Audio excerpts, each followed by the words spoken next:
ready for South Carolina, one of the things that you notice when you prepare for it, they just don't beat themselves. They take good shots every time down. They play really well together. Obviously, they've been holding teams in the league to 65 points. And tonight, after a slow start, we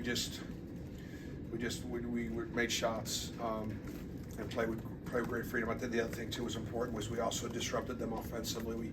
We turned them over. We were aggressive and made plenty of offense out of our defense. And we compliment South Carolina. I told you before the game, that's the SEC Coach of the Year right there. To be picked last in the league and to be he's 20-4 right now, and those kids have done a phenomenal job. We talked a little before the game. I told Lamont, sometimes it takes a little losing, and he came in last year, and it was his first year, and didn't go as go as a plan. But then you have their guys' attention, and they'll do anything to win, and that's how South Carolina's played all year long. They just played to win. Tonight we just played exceptionally well. Any questions? Bird? Bruce, the turnovers way down for you guys after struggling in that area the last game. Just what was the key to making sure y'all took care of it, but also disrupting them on defense because they don't turn the ball over a ton as well. Just winning that turnover battle. Yeah, I thought Stephen Pearl did an amazing job in the scout. He had us really ready to go, and they don't turn the ball over. But we blitzed them a little bit in ball screens. We did some things without ball pressure that bothered them, and we weren't afraid to switch. BJ Mack is such a tough cover that if you kind of guard him traditionally, he tear you apart. So we switched a lot tonight, and they rolled us down some and scored some inside, but that was that takes away a lot of the things they like to do offensively. Nathan King, and then we'll go to Matt Cohen. First, Jaylen and Janai against Alabama combined for 50, 44 for them tonight, but tonight obviously a lot of it outside of the arc. I guess, how does that speak to their versatility for y'all in the front court? What did you see from them being able to score so well from 3-point range? I don't know. You're there. Jalen's 5 for 7, and Janai's 4 for 5. So when you get 9 3 balls for your starting front court, it kind of makes everything you might try to do offensively work, right? There are picks and rolls and there are picks and pops, and now after Janai popped a few, I'm never going to get him to roll. But that makes you hard to guard. It makes you hard to guard because what do you do? Because if you don't switch, we're going to get those shots, and if you do switch, then we're going to have mismatches on the inside. So it's not rocket science. All right, Matt Cohen, and then Jacob. You're sorry for that.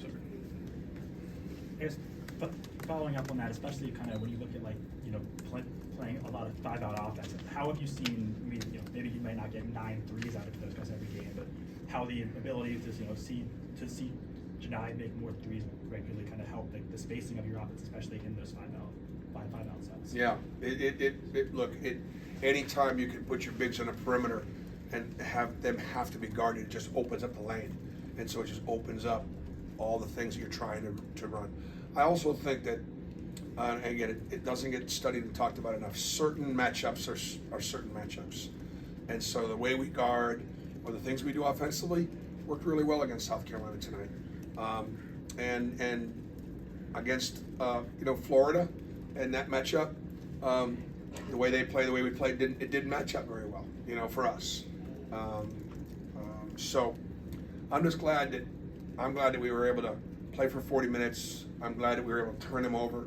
Our assist turnover ratio, the fact that we scored 101, but we did it with 22 assists and only 7 turnovers speaks a lot.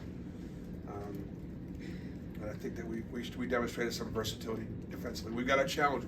We'll have our challenges against Kentucky, the way they play. and with their size and with their athleticism and other things that they do, that is going to be a tough matchup for us. Jacob and then Mackenzie in the back. Bruce, it's another great performance here at home against one of the top teams, the top team in the SEC. How can you ensure that happens again this Saturday versus Kentucky, and then try to do this on the road a couple of times? Yeah, you can't ensure that. They're kids, and the crowd obviously elevates their play, and it sometimes can bother the opponent. You put those two things together, and that's why you work to have a great home court advantage. At the same time, we won 3 road games in the SEC, and I think we've got, I think we're 3-3 in the league, and we've got, what do we have, 4 more opportunities maybe? Is that right? Maybe 3. We got to go to Georgia. We got to go to Tennessee. What's that? Missouri. We're at Missouri. Missouri. Thank you. Yes. So we have 3 more opportunities to. Mackenzie. The team picked up its 20th win today, so where's the confidence level heading into this weekend and just overall? That's interesting. I didn't even know that it was our 20th. That's sort of a number that matters to coaches. We pay attention to 20. We play so many games now, more games. 20 doesn't mean quite as much as it used to, but 20 was always kind of a benchmark a little bit. Like 21 wins, which we had last year, was 11th most wins in the history of Auburn basketball. 21 last year. So we talk about trying to make history, and this team is trying, to make history. There's no better opportunity than having Kentucky, national television, college game day. I'm so happy for Auburn. Like, it's going to be a gorgeous weekend. We have students sleeping out already, right now, for the game. The weather's good. There are going to be some fun activities out there for our students. So it's just going to be a great weekend. And I want our kids to be able to enjoy it. And at the same time, we work all year long for these opportunities. Ferg and then Mike. Bruce, you ran Denver at that point a couple times. What kind of went into that decision? What did you like, having him there? Denver's one of our best defenders and one of our older players. And, the fact that KD and Denver are both playing pretty well, and they're both such good defenders. Having them be just at the 2 spot with only 40 minutes, 20 and 20, kind of feel like they need a few more minutes. So we took a look at Denver at some point. He had played there earlier in the year, and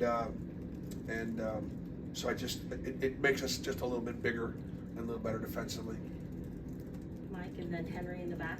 Oh, Coach, obviously Janai and Jaylen had great games tonight, but Trey Donaldson continues to play efficient minutes for you. Can you talk about the maturation of his game from year 1 to year 2? What you're seeing out there from him? Yeah, Trey is he's fun to watch out there. I'm harder on my point guards than any other player on the floor. So if you see me hollering at my point guards more, that's because like it's sort of like Coach hollering at his quarterback or baseball coach kind of hollering his pitcher. They got to control the game, and I think Trey's got a really good understanding of our offense and what we're supposed to do, and he's a competitor.